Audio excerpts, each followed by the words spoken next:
During the 1980s and the 90s, the devil was everywhere. Today,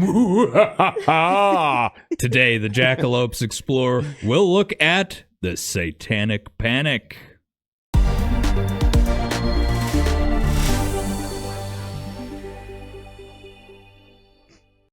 I'm Floyd Whiting. I'm Aaron Linden. And I'm Stuffy.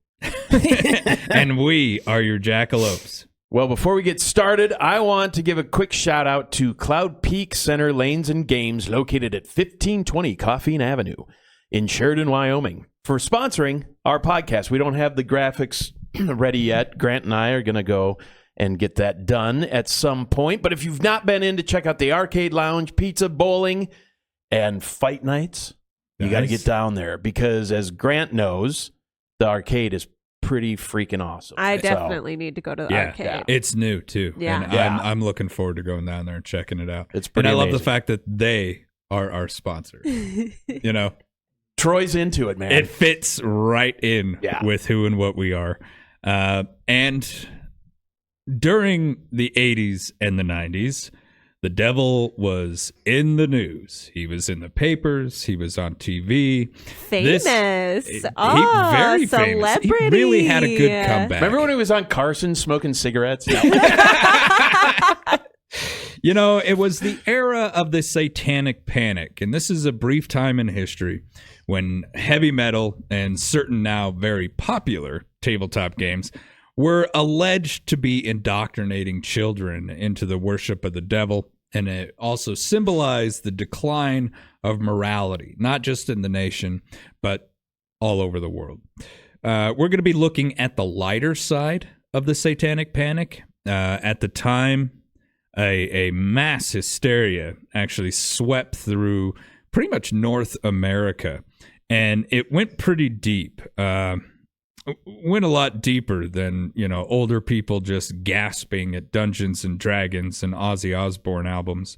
The darker side of the panic gave very real credibility to false reports, terrible outlandish horrors, rumors that destroyed entire communities, and actually led to a lot of wrongful convictions. So if you would like to look at that part of the Satanic Panic, there's a lot of information out there on it. Go check it out. You can see how that affected a lot of people in Or some don't check it out. I don't know. very negative ways, right? Nice. During that, there was a 5-year trial. Yeah. Longest trial in the history of the court system that was all over this. It's incredible how this type of hysteria can really grab onto the nation. And I mean, psychologists and people who've studied it have come forward and said there are reasons, and they list these reasons out. So you can check that out yourself. But, you know, when I was a kid during the 80s, I can remember Dungeons and Dragons coming under fire. It was the subject of real moral outrage in the 1980s because supposedly, some religious groups accuse the game of promoting Satanism, witchcraft, sorcery. It said It's going to be a running theme here today. yeah, right. Yeah, these religious groups came forward and said, you know, it's teaching kids how to engage in ritual witchcraft, you know, because you had to go through the steps. They believed that it was corrupting and could lead impressionable young players to unalive themselves and unalive others. Right. That's what D&D was supposed to be doing to these children. They feared that the game's power over these young minds and its perceived opposition to biblical precepts. They were basically saying, you know, D&D is against the Bible. It teaches you, you know, an alternate creation, an alternate world, and that's just evil because it didn't go along with the devil or with the Bible. So television was did go along with it. Did go along with the devil. Exactly. That's what they were. That's what they were screaming about it. But you know, for those of you who haven't played these types of role-playing games, it's a bunch of kids sitting around a table with sheets of paper. Right. And on your paper, it tells you who you are and how you hit and what your weapons are and maybe what your personality and background is. And you use your imagination to go into this other world and have fun. You know, you go on adventures. These adventures may include slaying dragons or using sorcery to kill goblins, things like that. Witchcraft, right? Sorcery. It just blows my mind that people can look at a bunch of kids just sitting around a table using their imaginations and having fun as a bad thing. Oh, yeah. Not just a bad thing, but like a cancer. Like an evil thing. It's going to take off. It's going to sweep the nation. It's going to wipe out existence as we know it. Come on, man. Find something better to do than bother these kids who are obeying the law. Maybe they should play some D&D. Maybe they should. Yeah, well, no, they the people can't. who made these accusations would never do it. But yeah, television was used to spread the panic with groups like the Partnership for a Drug-Free America and the Parents Music Resource Center garnering support for their views. Some claim that the D&D books were actually printed using ink containing mind control chemicals. Ooh. And that some games contained secret instructions for how to hack in to various things, which at the time, hacking in the 1980s pretty much was tones of a telephone. Right. That's what the original hackers did. They could understand that these tones actually cued information. And so they figured out how to create these little handheld tone generators, and they could just dial into a number, put that tone generator next to the phone, and send tones via the telephone wire, and it would send tones back. At 1,200 baud. Right? Yeah, exactly. You're like, wow, man. D&D taught me how to hack. That's never something that I thought I'd learn. And what was in the ink? Mind control chemicals. So like when you're holding it, or you're like, I don't know. Like, the dog is evil. He ate my comic. The dog told me to lick the book. Right. It just drives. It's kind of crazy to sit here and think that someone could go that far with thinking like, what are these kids doing? They sitting around, they putting their faces in the books and just sniffing the ink. Maybe that's where that saying came from, right? Because I've always heard, kind of older generation above me is always talking about, oh, you send the kids to school and they just sniff the ink. Well, it's like, that doesn't do anything. Psychotropic printing. Right? Could you imagine like LSD in the ink? And I guess if you didn't understand really what those books LSD was, been way more expensive. Yeah. That's a lot of people don't understand. I don't think that would have ever worked. Even if you printed, with like an acid or an LSD in some way, and then sell it out there in a bookstore, because these things were hard to come by back in the 80s. It's not like today where you can just go down to the mall and there's like a gaming store. Yeah. Right. Back in the day, boy, you had to go to a big city. You had to find probably like a backwoods kind of comic book shop on some seedy street, and then you could buy a D&D book. All of that plays right into Satanism. I just see how crazy that sounds to us now. Right? I didn't write notes about this, but I do remember seeing this video of a woman at like some sort of religious convention kind of thing. And she had a whole stand set up about how Monster Energy drink was satanic. Well, the claw marks are the Hebrew number 6, and there's 3 of them, so 666. There's a cross in the O of Monster, so when you're drinking it, the cross is upside down. It's... Although, have you ever seen them like fry that in a spoon? No. Oh. I just... it's weird. It is. That part is creepy, and it is disgusting. Monster's probably not going to sponsor this after this, but I think that stuff, I haven't had it, but I'm like, I used to drink 2 of them every morning when I went Holy to high cow. school. Oh yeah. It was a trend. You had to do it. Which That's why she is the way she is. You ain't wrong. So, there was this attack on D&D specifically. They made after-school specials about how D&D was taking over the life of a character. So this is the craziest part of this whole thing. So I'm like, throughout this entire litany of time, I'm between like 5 and 14. Yeah. Right? And I remember vividly, it's like, tonight on 2020, and it was like, or Dateline or 60 Minutes or whatever. And it was like, do your kids have these books? Yes. They were very serious about it. Burn them. Yeah. It was a Because huge movement. you've got Satanists in your home. And I remember going, my brother has those. Oh my God, that's so funny. Plus He's the Ouija evil. board. I mean, what the hell was he doing? No Ouija board. Obviously, summoning demons. Yeah. You need a D&D book and a Ouija board. Exactly. To get It this doesn't. stuff. One doesn't work without the other. I mean, without that, the chalice is just another damn cup. Yeah. I do remember, though, being terrified that, like, I mean, because I was the generation where you come home when the streetlights come on, maybe. Yeah. And at that point, you just check in to make sure that you hadn't been nabbed by the Satanists in the woods across the way. They really fed into that when we were kids because I felt the same thing. Don't get me wrong. Everybody should be aware of where your child is all the time. But, I mean, a lot of people have to be reminded. There used to be commercials on television that would say, it's so-and-so time. Do you know where your kids are? Right.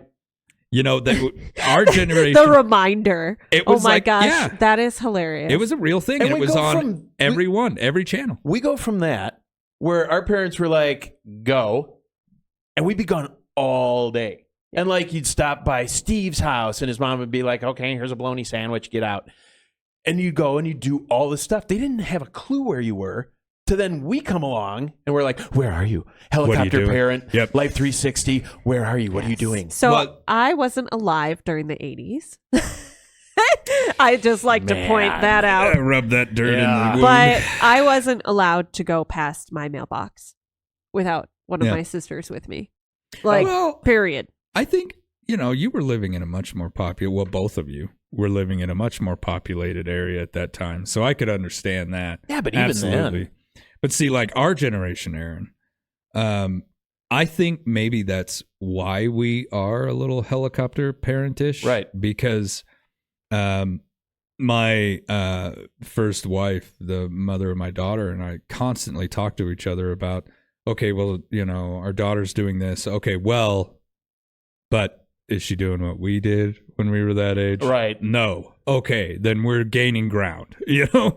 We're still ahead of the game. But the cell phone died all the time All the when she time. was out. Like, she I would leave, think she go with her allowed it to friends, die. and then the phone would be dead. So there would be no communication. By the time she got home, we were like, where were you? But I mean, like Playing Dungeons and Dragons listening to Ozzy Osbourne backwards. But I mean, like, it's just a reaction. I think every generation tries to compensate for what the last one didn't do.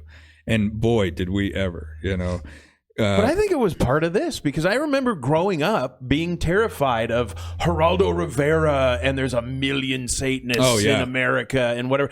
And it was like, it went from we don't care where you are and what you're doing to they're going to eat you. And the part that They're gets going to make me, you play D&D. Right. it's media didn't help that. No. Because they knew it would get views. It would get somebody tuned into the station. Mm-hmm. And so you run these terrifying, nothing sells like fear. Nothing sells like fear. So, you make everybody afraid to go outside because the whole damn country's taken over by these satanic cults.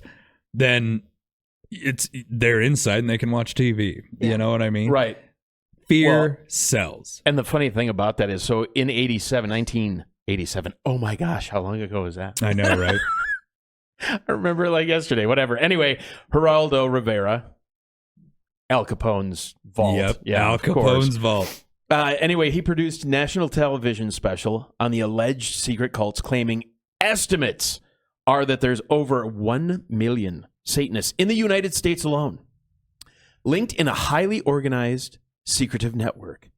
So the special aired in prime time. And I remember like watching it live. Like everybody had to gather around the set because this is informational. You need to know about this. The dangers, right? 20 million homes, not viewers, homes.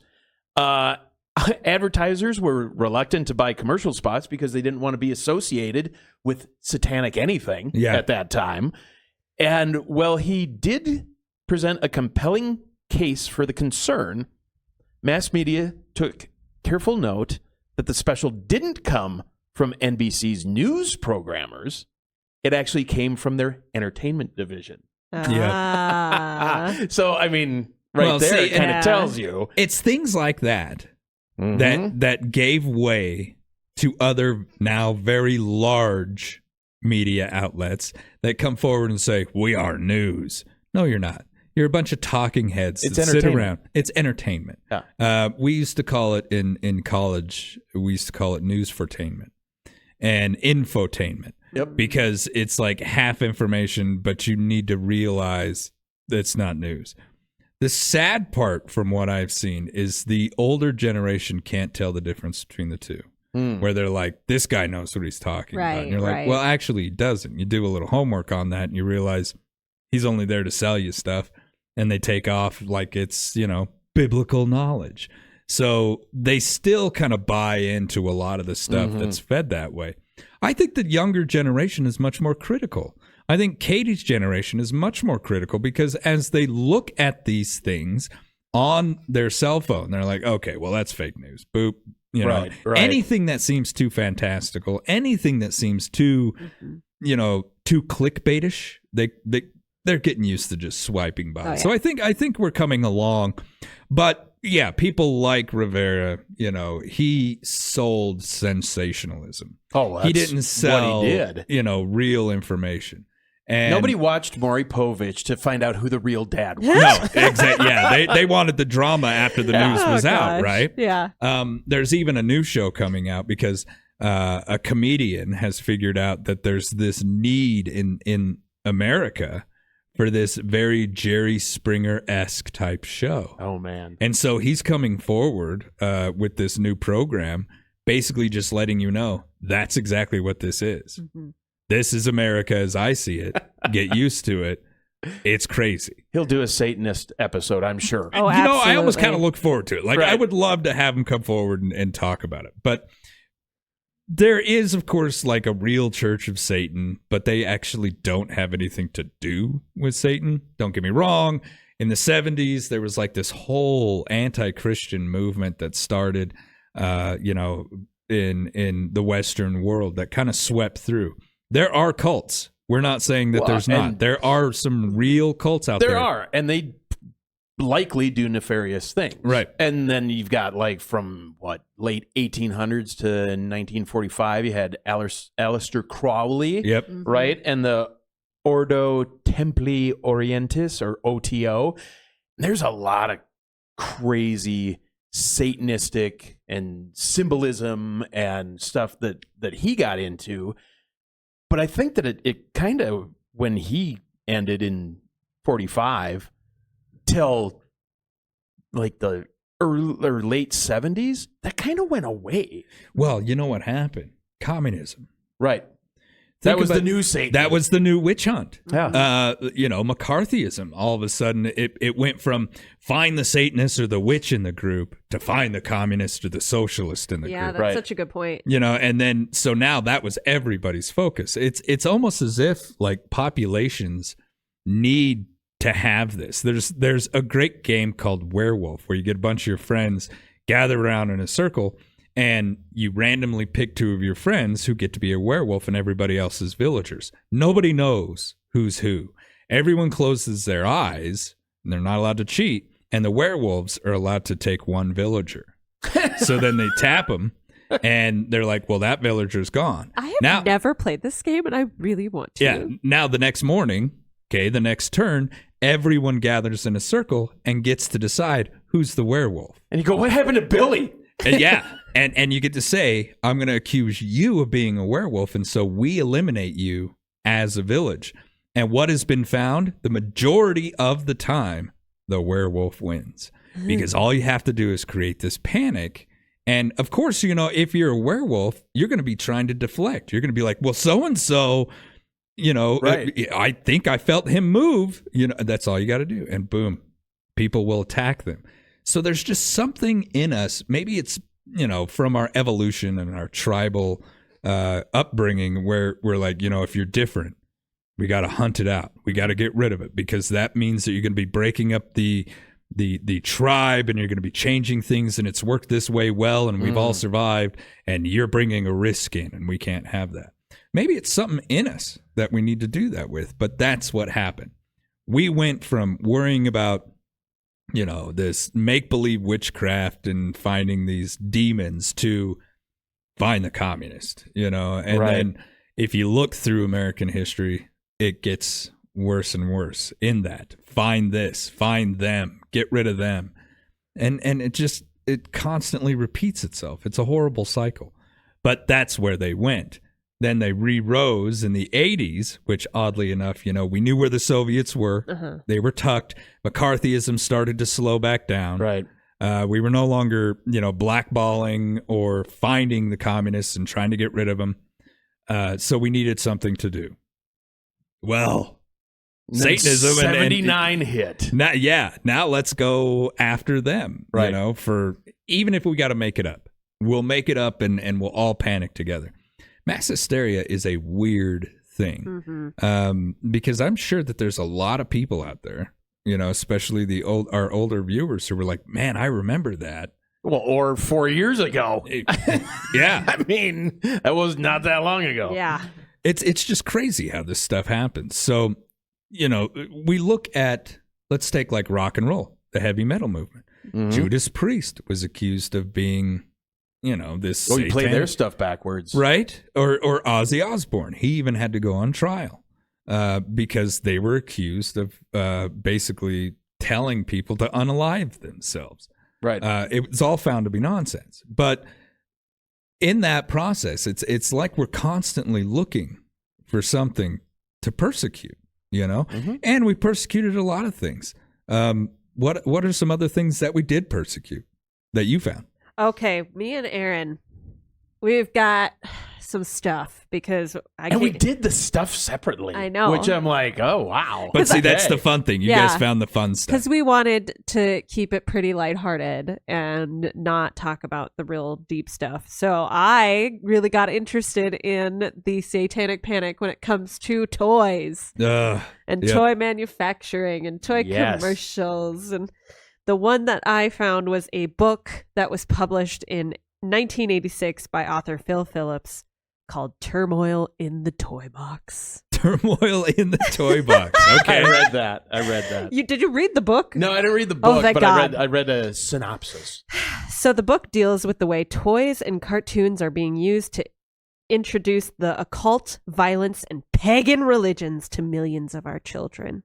Okay. On the back of the book, it has a quote, a shocking expose of the toy and cartoon industry. It reveals the hidden dangers found in He-Man and Masters of the Universe, Barbie, Rainbow Bright, G.I. Joe, and Smurfs. This book unmasks the new age, occult, violent, and satanic influences that have invaded the once innocent toy box. Because what is more satanistic than Rainbow Bright? Right? She had a pentagram on her cheek. Her cheek? Yes. Oh, is that what they said that the star was? Oh, yeah. Grant's going to put one in. And also, the rainbow was the bridge.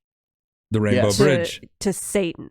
Like some sort of... Really? You know exactly what that was? In Norse mythology, it led you to Asgard. Yeah, it led you to heaven. But that's in the Bible. That's the thing. It's a true. different mythology. It was a sign of peace in the Bible. The flood's done. Hey, rainbow doves, cool. But in this book, right.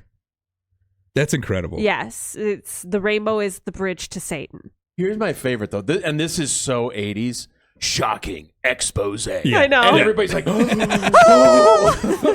we did our homework. So this book goes after toys like Smurfs, My Little Pony, Barbie, Star Wars, G.I. Joe, Rainbow Bright, He-Man, Masters of the Universe, etc. And for anyone who doesn't know, Floyd and I have a large He-Man collection Very at large home. He-Man collection. And it started when I moved in, and it has just grown and grown and grown. Keeps it is growing. taking up Wow. It's multiple taking up a rooms second room now. and storage units. Is it next to your Dungeons and Dragons? And your candles? So here are some of my favorites, and you feel free to add to this, because one of my favorites was why are the Smurfs mentioned? Yeah, why are the Smurfs mentioned? They promoted witchcraft practices Mhm. and represented undead corpses because of the blue color and the black lips. Real, I Zombies. was a little essentially. kid who watched the Smurfs religiously, and never once did I look at those little blue people and think, that's a dead body. Never Not once. one time. Never. They also, because of the largely male population, represented homosexuality, and that was Really? yes. Well, everybody knows that they obviously lay eggs. You're right. That's you can have one female who has a lot of eggs. Boom, I there you go. think about that scene from Robot Chicken, was it? With Gargamel when Where he he finally eats eats them, and then he just like scrapes them into the trash Yeah, can. and like orders pizza or Yeah. something. It's Gargamel again. Anyway, we'll go on to why is My Little Pony? That was a big one I was going to ask. Is it the symbols? So, My Little Pony are symbols of the devil, and not because of their cutie marks, which for anyone who doesn't know My Little Pony, which I do. I know My Little Pony. Resident expert, by the way. Symbols Absolutely. on their flanks are called cutie marks. So that has nothing to do with it, though. The reason is because unicorns are the symbol of the Antichrist. Really? Yes. It's the national. It's the national animal of Scotland. Absolutely. This is so factual. Well, I guess maybe that should tell you everything you need to know about Scotland. Oh, I love being Scottish. So Phillips, which is just a hilarious name. But anyway. Was his middle name Phil. Bob? Phyllis. Phillips. Anyway, so he had a particular vendetta against He-Man and the Masters of the Universe. Of course he did. And from what I found, it seems that he dedicates a whole chapter to He-Man. And also includes pictures with shadowy black and white photos to really drive home the sinister nature of He-Man. Yeah. And I just find Well, that Skeletor, come fantastic. Yeah. on. I So- mean, he's a skeleton that's evil. Yes, but Yeah. Clearly, he had an issue with the ram's head on Oh, Skeletor's yeah. staff, Yeah, on his staff, the Havoc staff. which we yeah. should probably insert a picture of Skeletor just for good measure. It's, but like the history of that whole thing Yes. was they didn't have a backstory. They didn't even have like a story as to why He-Man was who he was. What happened is a toy company sat down and they did a study, and they found that kids, especially little boys, it was all soldiers, Yep. space, and barbarian. Speaking of soldiers, sorry. Did you ever find out why G.I. Joe is on that list? Because I had a hard time finding I couldn't that. really find anything aside from the bad guys, Cobra. And serpent symbolism and yeah. some stuff like that. But I couldn't really find anything that it was like, well, Cobra Commander was actually the devil. Or, but that was kind of the thing, was he was the leader of the bad guys. They had serpent symbolism, blah, blah, blah. It's And nationalism. So is what Right. Cobra Commander was. Right. They were fighting nationalism. going back to He-Man. So apparently the author had met a boy or knew a boy or something like that, and he was asking him, like, what is the ultimate power in this universe? Thinking the little boy should say God or Jesus. And he says He-Man. Well, of course he And did. He's a that little really boy. started his obsession with He-Man, which he has the biggest vendetta against He-Man. Evil And He-Man. one big reason, like you said, is because He-Man, during the course of these studies, they found that like kids would say, I have the power. when they're playing with these things. Right. Because, there's a great documentary on the development of He-Man in the toy industry because it was a huge craze in the 80s. It went huge. I had a Castle Grayskull. Right. If you We were a little still boy in do. the 80s, you had something He-Man, right? And a lot of that, the whole idea of I have the power was a 5-year-old and a 6-year-old little boy are constantly being told what to do. So they can go somewhere in their little imagination and they can be the boss. That was the entire premise. From that, Filmation contributed, comic book artists contributed, and then the whole, mythology around He-Man and who they are and what these people are doing starts to form. Yeah. The intent itself was to make little boys who are playing with these action figures feel empowered. Right. And boy, some people that just rubs them the wrong way. They can't. They're children. They can't feel empowered. They can't make their own decisions. That's evil. That's satanic. It's like coming back to the D&D thing, right? Where it's like, I can leave this world. I can go be a knight, Right. or a thief or a rogue in some other land where I'm under no one's control. Yeah. Well, you're killing people. That's clearly evil. Duh. Right? Yeah. And He-Man By rolling those dice. Yeah. He-Man and Skeletor are fighting. Yeah, but they never actually hurt each other. No, they never actually did. No, it, in yeah. all the battles. That was a one thing later on when I look back, I'm like, they weren't really good at fighting. Well, No, they weren't. They're terrible. They weren't allowed to use the sword. Yeah. For a long time. Filmation. Yeah. They're not allowed to use the sword, but he always had it. Right. And it's kind of like with G.I. Joe, which, first off, I don't understand how G.I. Joe made this list either. Just because, like, in the 80s, holy crap, man. Those are the Reagan years, baby.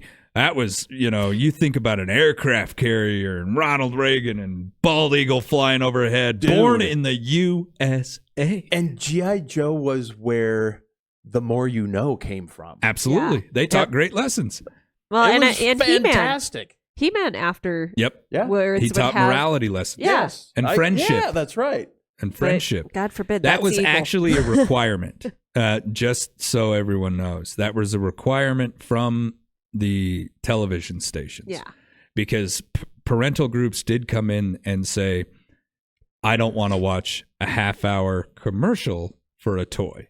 And that's what you're getting. You have to include something. And so they basically started to include this, what did we learn today? 30 seconds. Right? Well, we learned about friendship, or we learned about adversity. We And- learned about Satan. Yeah, right.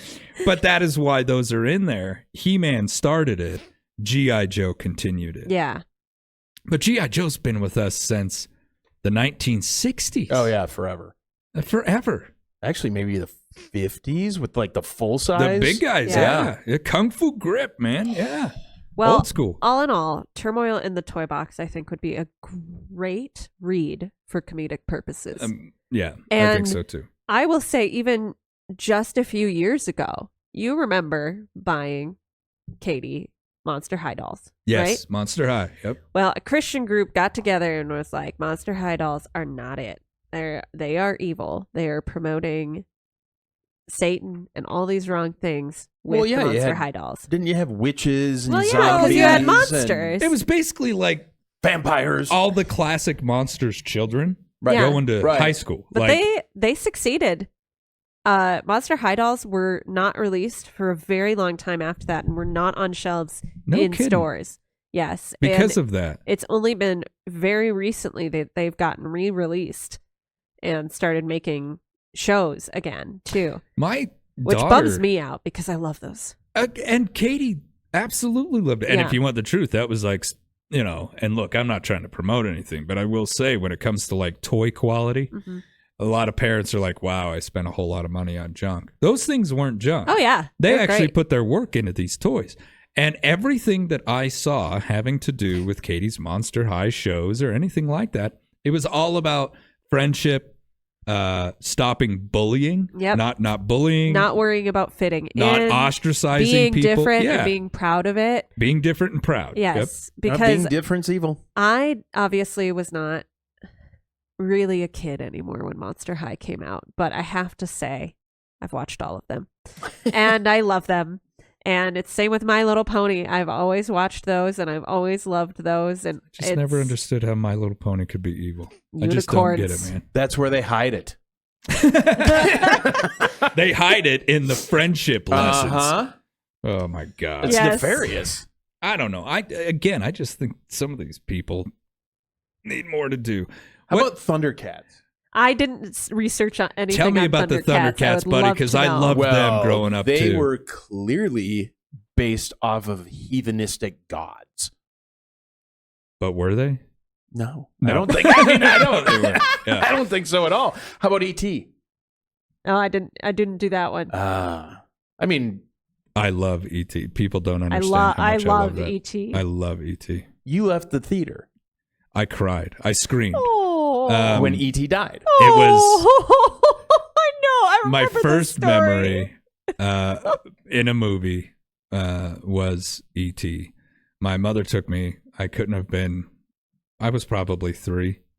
And one reason why the memory sticks out is because on the ceiling of our movie theater in Star Valley, Wyoming, was this huge, beautiful star that they painted to take up the whole ceiling. And I remember just sitting there staring at this thing before the movie started. And then when the movie started, the whole place was quiet. And there's the part where E.T. is like he's gone white and Elliot starts to get sick and he starts to cry. And apparently, like, I can barely remember this. I can remember the silhouettes of other people's heads turning around and looking at me. My mother tells a story that it was just dead silent. And I screamed out, "He's dead!" and started to like go into a panic type cry. And she apparently had to pick me up and take me out of the theater because I couldn't handle the fact that E.T. was gone. I love that little alien. And then there was my sister who was terrified of E.T. Right. And I would torture her with that all the time I just don't see how because he's I love evil. E.T. He's evil because he died and was resurrected. And there could be confusing for children with Christian figures. So, there you have that. Wow. But where did all this come from? So in 1979, going back a few years, Michelle Remembers was a book written by Canadian psychiatrist Lawrence Pazder and his patient, Michelle Smith, who became his future wife. A little conflict So, there. a little Stockholm syndrome or Helsinki syndrome for diehard fans. So that it all started there because his book came out about the ritualistic tortures and horrible things that went on that this gal recalled. Well, it was through kind of like a forced remembering. Mm-hmm. And a lot of it was not at all real. Some of it was real, but not in the context of like... Recalled memories are so unreliable. And they've since dispelled that completely. We even deal with that like here with a lot of like alien abduction stuff when we're talking about, well, under hypnosis, they remembered it. And we constantly kind of battling, do we even talk about that? Because we're kind of on the fence about that here at Jackalopes. We're like, you could really implant as much as you take out. Exactly. Oh, absolutely. Especially if you have somebody in an altered state like that. You could especially with influence. leading questions like Floyd. So when you remember this, do you remember that they were this tall? Yeah. Like, Yeah. I do, Exactly. you know? Exactly. Yeah. So like you had alluded to, this was global. I mean, this took off, and I mean, it wasn't just North America. It was all over the place that people were looking for Satanists. And it included, at the time, man, some things don't change. Wealthy elites, of course, in which children are abducted and either or other bad things go on. And now, fast forward, you got Diddy. Yeah. You got adrenochrome. I mean, a lot of, and it's also always the wealthy elites and on and on. Not that I dispel any of that, but that led to them founding an organization called BAD. Oh, I love it. bothered about Dungeons and Dragons. Because in 1979, James Egbert was a 16-year-old computer science student who was believed to have gotten lost in the underground steam tunnels of Michigan State University. And the media quickly jumped on this because they said it was because of Dungeons and Dragons. Mm-hmm. He wanted to go into the tunnels and live this out, and he died in there. Wow. Yeah. So this gal took that as like, we have got to do something about Dungeons and Dragons because clearly it's impacting our kids. Truth was less sinister, though, but just as tragic, because he had actually been suffering from the demands of being a child prodigy. Yeah. And was ashamed over his orientation at the time in the 80s. Wasn't there a movie with Tom There Hanks? was a movie called Mazes and Monsters in 1982 that starred Tom Hanks. The one and only, baby. Yeah. And if you haven't gone down that rabbit hole, jackalope hole, don't get me started. Yeah. I mean, I've loved Tom Hanks forever, and then I was like, oh, okay. Check that out because you can do your own research. But so researchers outside of the context of bad had investigated the Bothered emotional... about Dungeons and Dragons. I just love that. It's so good. They're like, we need the acronym's got to be bad. It's got Dungeons and Dragons and Bothered. bewildered. No, it's not. Bewildered. Betrothed. No, that doesn't make sense. Yeah, so whatever. So in the 80s, and studies showed that there were no associated problems with people playing Dungeons and Dragons and this happening. Other conspiracy theories were that thousands of people a year were being killed by a network of Satanists. And I remember vividly when we were kids, I mean, everybody, this was back when, like, in your neighborhood, you didn't just maybe know the guy across the street or next to you. You knew everybody in the neighborhood because everybody get together for, like, barbecues or block parties or so-and-so works with so-and-so and they move to the same area because they get along great, whatever. Everybody knew everybody. And we're talking about maybe 5 blocks, maybe 4 of, like, that's your hood. Like, that's where you hang out. Those are your buddies, whatever. And we go trick-or-treating. And, you know, we were young when you have, like, the Yoda mask with the plastic apron that says Yoda on it. Doesn't even look like him. I love those old costumes, man. And so you would go trick-or-treating. It was no big deal. And then all this crap comes out. And so you're talking, like, early to mid-80s. Mm-hmm. Your folks are going with you now. Yeah. Because you're going to get nabbed. Or your candy's going to be poisoned. And it's going to have pins and razors. Oh, yeah. And God forbid somebody gives you a popcorn ball. Yeah. That thing's going right in the trash. Yep. I miss popcorn balls, by the way. My mother checked all of our candy, even when I was a kid. And the greatest part about that is how many instances where somebody had to go to the emergency room because they bit into their Snickers bar and ate a razor. Or none. So there's like none. There's my favorite is people going like they're going to put edibles in your children's candy. Yeah, those are gummies too expensive. are going to be edibles. It's like you can't just hand that out. Nobody's going to just hand their weed out. Floyd! Like No. Where'd my gummy bears go? Someone grab that kid. Come on, man. Yeah, it's but just the most been ridiculous. 0 cases. There's been there was a crime. Here's the deal. There have been cases. Very few, though. But the case that started it all was a pixie stick. Pixie stick. Yes. That poisoned a little boy to death. And I want to say another little girl. It was the son and the daughter, yes. It was the father who did it. Yeah. Yes. But he started this whole thing by saying... He started the entire... But I don't know where I got this flipping it. pixie stick. Yep.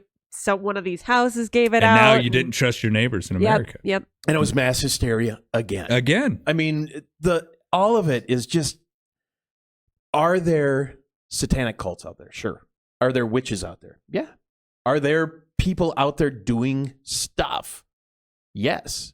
Is there trafficking of kids? Yeah. I mean, there's a lot of bad stuff going on, but you've got to distill that information down. Yeah. For yourself and see what, Am I scared of a Satanist in our town coming to get me or my pets? Nope. And there I'm just are not. very different connotations to witches now. Like, Right. I mean, witches, Wiccas, things like that are just, I mean, they're spiritual and in tune with nature and do these things. It's not like they're putting a hex on your house. I mean, maybe some of them, but Or the one I ran into at Stuff Mart and I'm like, she's a witch. yeah, That might have just been a bad day. it's very different than what we think of, like What witches. you were taught. Yeah, What the It's way different than Macbeth. I'll say that. just say it, like the religious zealots who came to the United States, and you got to realize the United States was founded by prudes. All right. what? Yeah. Fact of the I matter had no is idea. they came over here because they didn't like what was happening in Europe. They were running from religious persecution in a lot of cases. So, when it came to like Puritanism and things like that and burning witches, the Eastern Coast was set up, primed for that kind of thing. And all it took was, theories of one type of mold that grows on rye. They believe probably started those hallucinations. So those little girls who made those accusations very likely did see horrible images. And, when you spend half your... It was real to them. It was real to them. For sure. Not that I'm justifying the persecution of the women who were persecuted, because that's absolutely horrible. And things that I would love to watch go away. But instead, we get these mass hysteria panics where, and we see it a lot today. Okay. It's just changed either the subject matter or the fear itself has changed, right? So, but it's the same thing. But it's the same story thing. And it all, with the dawn of the internet, came probably more chaos than knowledge, because now I can spread anything I want about this person being an Illuminati, or this person being a witch, or this person, doing these nefarious things. I think if people really want to do good, then what you need to do is dispel all the BS and get down to like trafficking issues, work with organizations who actually know the facts and work to stop it. If you want to work to stop certain crime in your community, work with police, work with organizations who work for this. There are advocacy centers all over the place that know the reality of it and can brush off all the bullshit, and you can get to real work. Good if Lord. That's what you want to do. We just turned into a He-Man episode where it's all evil, and then we got a positive message at the end. PSA. Little PSA. Love it. I'll tell you what, knowing is It's half the battle. Yes. All right. You've been watching Jackalopes Explore. For that being unscripted, that's fantastic. That wasn't bad.